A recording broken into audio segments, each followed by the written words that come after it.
China makes more stuff than any other place on Earth. Phones, cars, buildings, clothes, and solar panels. You name it, China builds it. But here is the part nobody talks about. All of that stuff eventually breaks or gets old. And now there are mountains of waste piling up everywhere. Instead of just burying it all, China is recycling those mountains using incredible new technologies that turn trash into something worth trillions of dollars. They are using wild new machines to do it.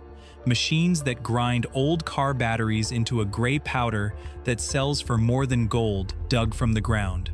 Machines that peel apart old solar panels to save tiny bits of silver you can barely see. Machines that crush whole buildings into gravel and lay it down as new roads. This is not about saving the planet. It is about building a whole new industry from waste. A dead battery, a broken building, an old shirt, and a bucket of food scraps are all getting pulled into one giant recycling system powered by technologies that sound like science fiction. If you like videos that explain the parts of the story others skip, please hit the like button. These videos take a ton of work to make, and your likes help keep the channel alive. Subscribe so you do not miss the next one. Now let us start with the strangest mine you will ever see. It is hiding inside a dead car battery. The mine hidden inside a battery. Think of an electric car battery as a locked box full of treasure. When the car stops working, most people just see a heavy black brick. But inside that brick are metals that companies all over the world paid billions to dig out of the ground. Lithium, nickel, cobalt, manganese, copper, and aluminum. The cool part is that someone already did the hard work of digging up and cleaning these metals. They already packed them into a neat box. The box is shut tight, but the treasure is right there waiting. China starts unlocking it by being safe. Every dead battery gets logged and checked.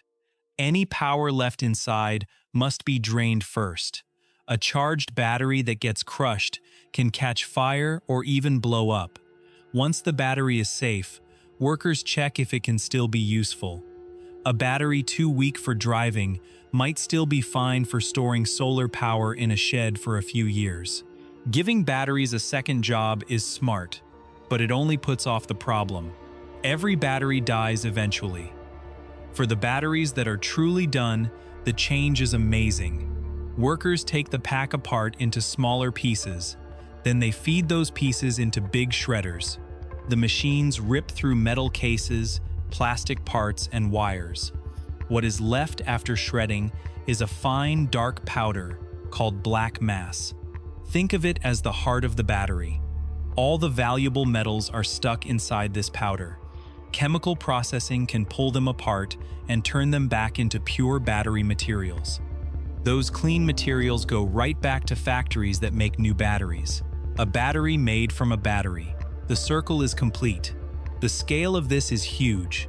China handles about 70% or more of all battery recycling on the planet. For the shredding step, that number may be close to 80%. For the final refining step, it is nearly 90%. China is not just testing this out. China built the recycling system for the whole world. The rules are changing just as fast. A new national standard for black mass started in July 2025. A month later, black mass that met the standard got a new label. It was no longer called solid waste. It became a product that can be bought and sold freely. While Europe was making stricter rules and calling black mass dangerous, China opened its doors and said, "Send it here." The real story is not as clean as the news makes it sound. Not every battery is worth the same. Batteries full of nickel and cobalt are worth a lot. Batteries made with cheaper stuff are not as profitable because the valuable parts are thin. And there is a dirty secret behind the fancy factories. Licensed recyclers with proper gear and safety controls have been running at only 20 to 30% of what they can handle. The reason is not a lack of batteries. Small, unlicensed workshops can pay more for dead batteries because they spend nothing on safety or rules. The licensed factories stand ready, but the batteries go somewhere else. So the system is real, it is huge, and it is running half empty. But at least batteries hold enough value to pay for all that costly gear. The next material is not so lucky. It is a product made from scratch to fight being taken apart. The reason it is so hard is that engineers spent years making sure it would survive anything. The impossible puzzle of old solar panels. Nobody likes to talk about what happens when a solar panel gets old. It is awkward because panels stand for clean energy. But a panel that spent 30 years on a roof is not a clean energy hero anymore. It is 20 kilograms of glass, plastic, and metal stuck together in one sheet that will not come apart. By weight, the panel is boring. About 2/3 is glass, about 1/6 is aluminum, but weight is the wrong way to look at it. Look at it by money, and everything changes. More than 60% of the value sits in a thin layer of silver inside the silicon cells. You cannot even see it without taking the whole panel apart. It is like a picture where the frame is heavy, but the art itself is tiny and worth a fortune. In theory, recycling is easy. Pull off the aluminum frame, take off the cables and the junction box, collect the glass. Then break the stuck layers apart to save the silicon, copper, and silver. In real life, you are fighting 30 years of smart engineering. Every layer in that panel was sealed together for one reason: to keep out rain, hail, frost, and sun for decades. The same strength that helped the panel survive storms now makes it almost impossible to take apart.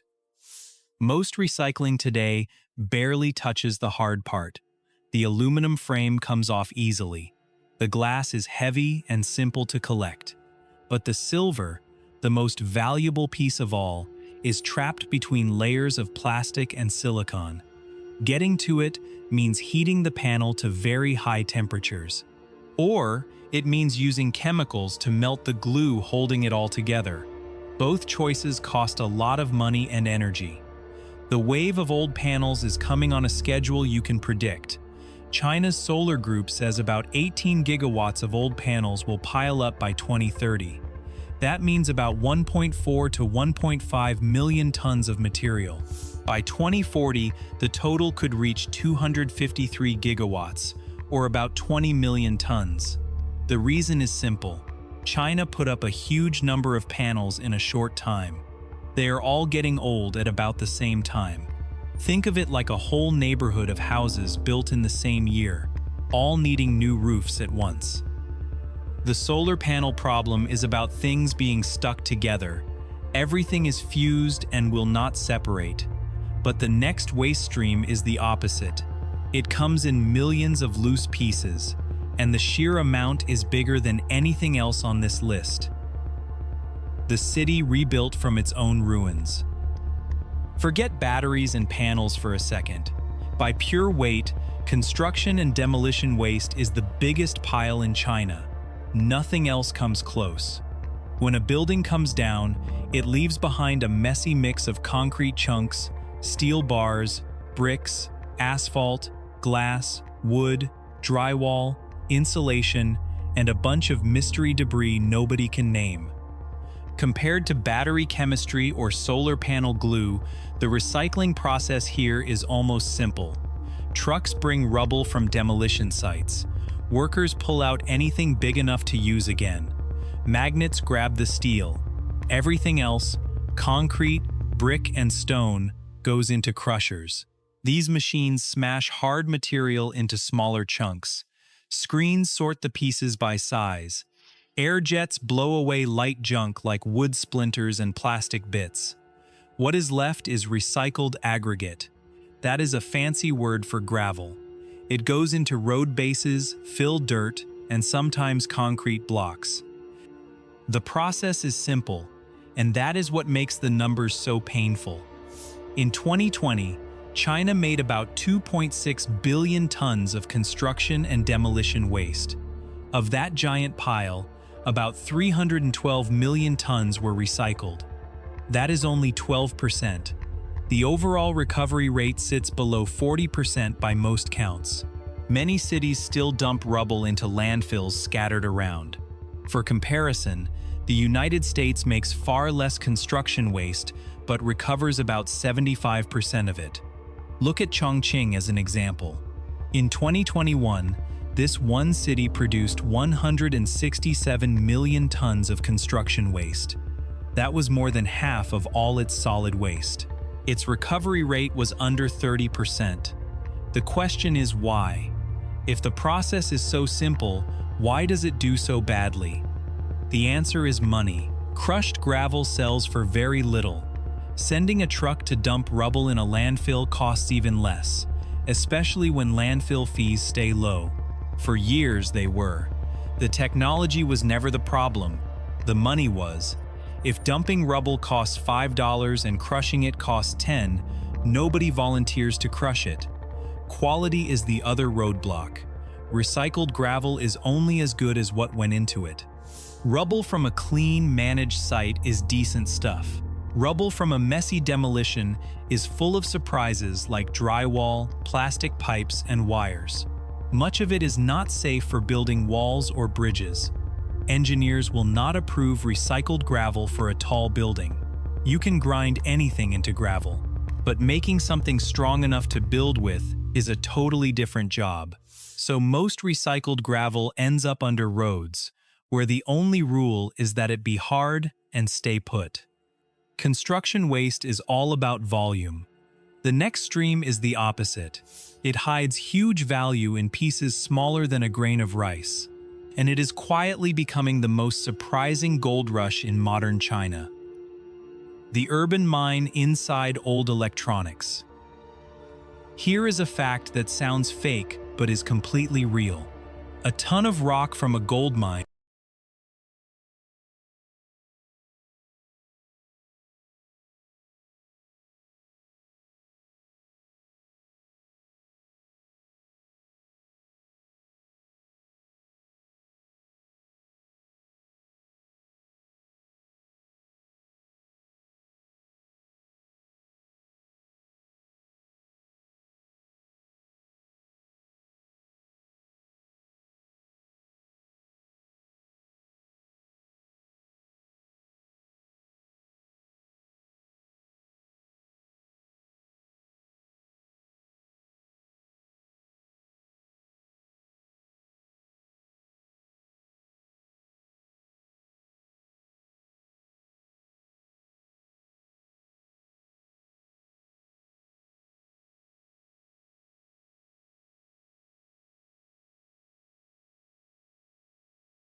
might give you just a few grams of gold.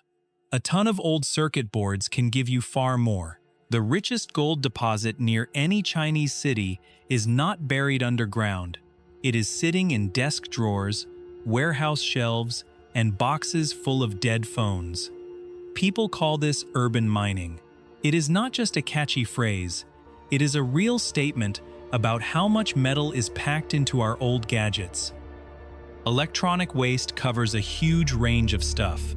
Phones, laptops, circuit boards, TVs, fridges, washing machines, motors, cables, screens, servers, and telecom gear. Inside all of it sits copper, aluminum, steel, gold, silver, palladium, plastic, glass, and sometimes rare metals most people have never heard of. The recovery process is a careful assembly line. First, workers collect and sort. Batteries and dangerous parts come out right away, before anything bad happens. Reusable parts get pulled aside. Then the dismantling starts, sometimes by hand, sometimes by machine. Magnets grab the iron and steel. Eddy current separators use invisible magnetic fields to flick out aluminum and other metals. Optical scanners and density systems sort the remaining pieces. Finally, smelting or chemical processing pulls the pure metals out. Smelting means heating everything in a giant furnace until metals melt and junk floats away. Chemical processing means dissolving metals out of crushed boards and pulling them from the liquid. Both methods use a ton of energy and create waste that still needs dealing with. China has been pushing hard to bring this into the formal economy. Between 2024 and 2025, about 53 million used appliances and phones entered standardized dismantling channels, growing 12% a year. One licensed plant in Fujian handles more than 2,000 dead appliances every day. A fridge goes in one side and comes out as separate streams of plastic, metal, and foam. Workers take out the compressor, cut out the copper coils, and strip off the plastic shell. A washing machine takes a different path. The heavy concrete weights come out first, then the motor separates from the drum, then the control panel comes off. Every appliance is its own puzzle. The money in electronics recycling actually makes sense. Gold and silver are valuable enough to pay for fancy factories. If one circuit board has more gold per ton than a ton of ore from a mine, you can afford the gear to pull it out. Electronics recycling works because the metals inside are worth chasing. The next material is far more stubborn. Its valuable parts are cheap, coated in dye, stitched together with 5 different fabrics, and almost impossible to separate. The shirt that refuses to die. Grab a shirt from your closet and check the tag. If it says 100% cotton, you have an easy problem. If it says 100% polyester, same thing. But if it reads 60% cotton, 35% polyester, and 5% elastane, plus a printed logo, a water-resistant coating, a metal zipper, plastic buttons, and chemical dye, you are holding something that almost no technology on Earth can turn back into a nice new shirt. That is the core problem of textile recycling in one sentence. Purity is the whole game, and modern clothing is made on purpose to be impure. Shirts are built to stretch, feel soft, resist shrinking, and hold bright colors. Every one of those features comes from mixing different fibers. And mixing fibers is the exact thing that makes recycling almost impossible. The waste pile is huge. Factory scraps, unsold clothes, worn-out shirts, uniforms, and shoes all add to it. The choices for dealing with it are very different in quality. Reselling or fixing old clothing is the best result, though nobody makes videos about it. Shredding fabric into shorter, weaker fibers for insulation or stuffing is recycling, technically, but it is a one-way trip down. The fibers get shorter each time until they are too small to hold together. The shirt never comes back. It just becomes filler. The exciting path is chemical recycling. Instead of shredding, you break polyester down to its basic building blocks and build it up again from scratch. China is already doing this at a big scale. A company in Zhejiang makes recycled DMT, one of polyester's core chemical parts, at purity reaching 99.9%. Their current capacity is 50,000 tons per year. They project hitting 500,000 tons of regenerated fiber by 2030. This matters because it means polyester can become clothing again, not just insulation. The catch is that it only works on polyester. If the shirt is a cotton-polyester mix, the cotton gets in the way of the chemical process. And separating natural fiber from synthetic fiber cheaply is still a huge headache. The numbers tell a sad story. In 2020, China made about 22 million tons of textile waste and recycled about 20% of it. That produced around 1.5 million tons of recycled fiber. In 2022, the government set official goals. By 2025, 25% recycling and 2 million tons of recycled fiber. By 2030, 30% and 3 million tons. Read those goals carefully. The most ambitious official target is 30%. Even the plan itself admits that 7 out of every 10 garments are never coming back. Clothing can sit in a warehouse for years, and nothing much happens. The next material is totally different. It starts destroying itself within hours of being tossed out. And that rapid decay turns out to be exactly what makes it useful. The power plant inside a trash bin. Food waste is the stream everyone forgets. In China, it is not a small side thing. In Shanghai alone, wet waste made up about 60% of all household garbage. It is also the worst thing you can mix into the rest of your trash. It is heavy, it is soggy, and it ruins every dry recyclable it touches. Think of tossing a wet sponge into a box of clean cardboard. The whole box is ruined. Water in the bin also lowers the energy content of everything else you might want to burn later. Food waste does not just create its own problem, it breaks every other solution too. Pull it out of the mix though, and things get much better. The technology is called anaerobic digestion. Organic waste goes into a sealed tank with no oxygen. Bacteria inside the tank eat the food waste and release biogas. Biogas is mostly methane and carbon dioxide. That gas can be cleaned and burned to make heat or electricity. It can also be upgraded into fuel for vehicles. The leftover material, called digestate, can possibly be turned into fertilizer. But there is a catch. Digestate can carry germs and heavy metals. Just because it came out of a digester does not mean it is safe to put on a farm. Salt is another boring problem. Chinese cooking makes salty food waste. Salty compost is not much use for growing plants. This is one reason processing capacity grew slower than the collection systems feeding it. The big moment came on July 1, 2019. Shanghai passed a law making household waste sorting required. Every home had to sort into 4 bins: food waste, recyclables, hazardous materials, and residual waste. People caught sorting wrong faced fines up to 200 yuan. Companies faced fines up to 50,000 yuan. The city has more than 24 million people and makes about 30,000 tons of household waste daily. At first, residents complained a lot.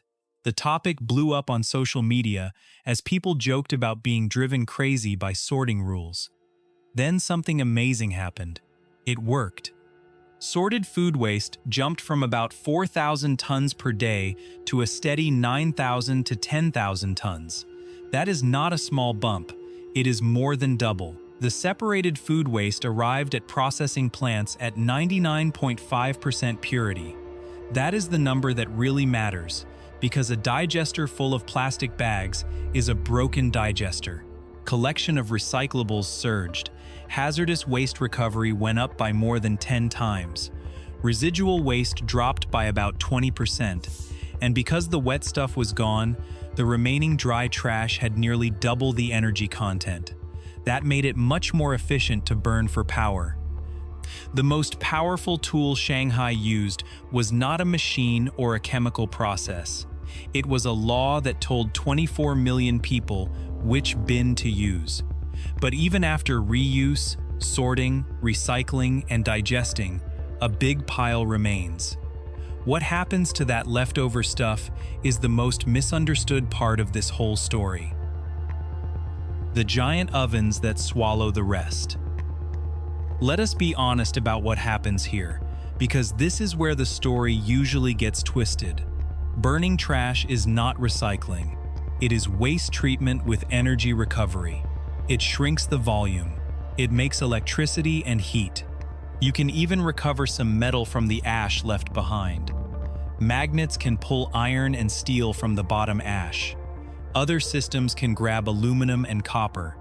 So even after burning, there is still a mini mining operation happening in the leftovers.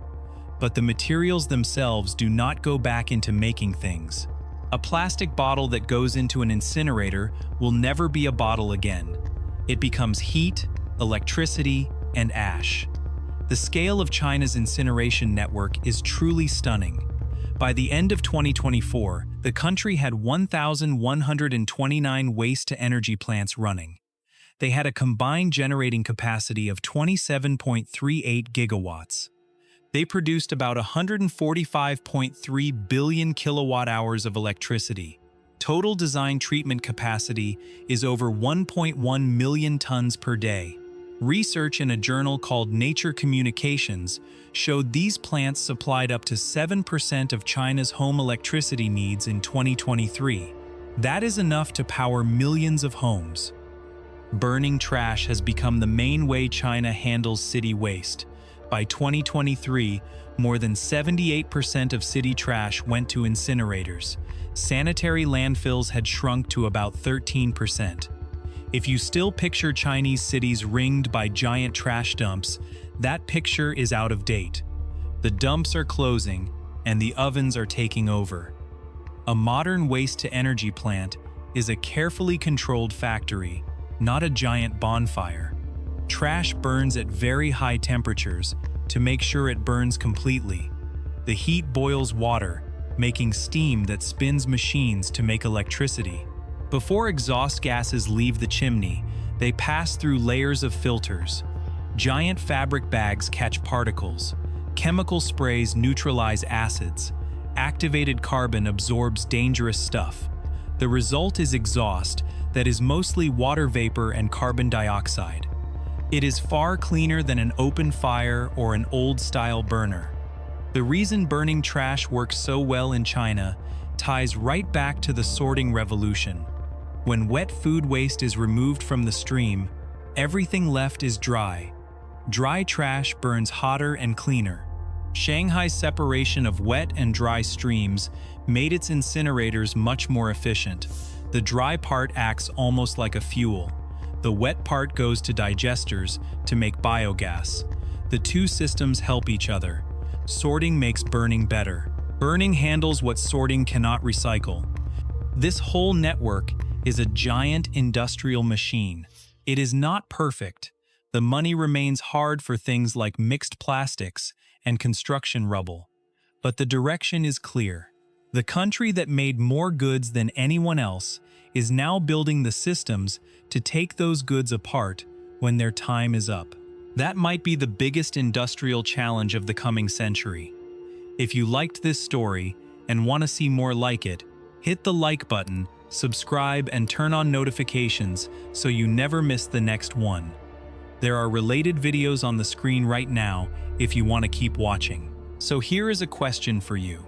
If you were in charge of building a recycling system for a whole country, which of these materials do you think would be the hardest to get right? Would it be the batteries, the solar panels, the buildings, or the old clothes? Let me know in the comments.